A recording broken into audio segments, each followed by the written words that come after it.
Shivanshu recording studio बानावर किशुनगंज। यादव जी के खटिया पर बीत, यादव जी के खटिया पर बीत आले के रतिया, यादव जी के खटिया पर बीत आले के रतिया। मनी आर्या हे गे कैस लेके आइस कोले मान हमर बतिया, कैस लेके आइस कोले मान हमर बतिया, हे गे कैस लेके आइस कोले मान हमर बतिया।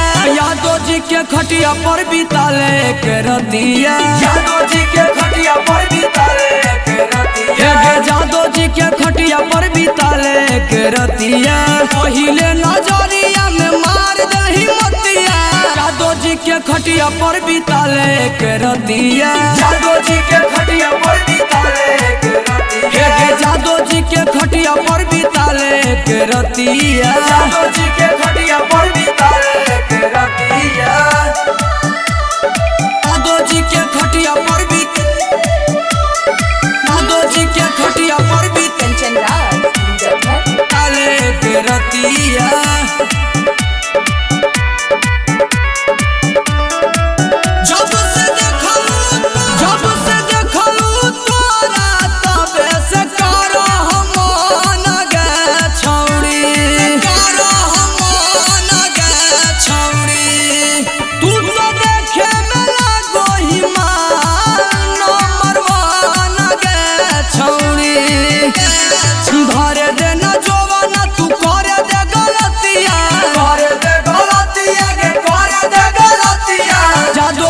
खटिया पर बिताले के रतिया, यादव जी के खटिया पर बिताले के रतिया, यादव जी के खटिया पर बिताले के रतिया, यादव जी के खटिया पर बिताले के रतिया,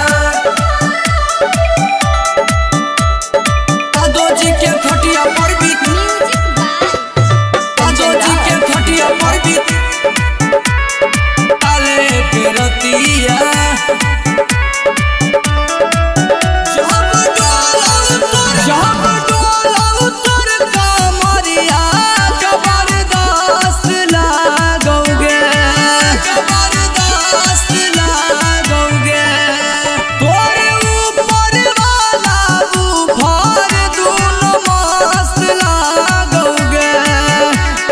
शास्त्री टूनी टाइगर के बनाइले संगतिया,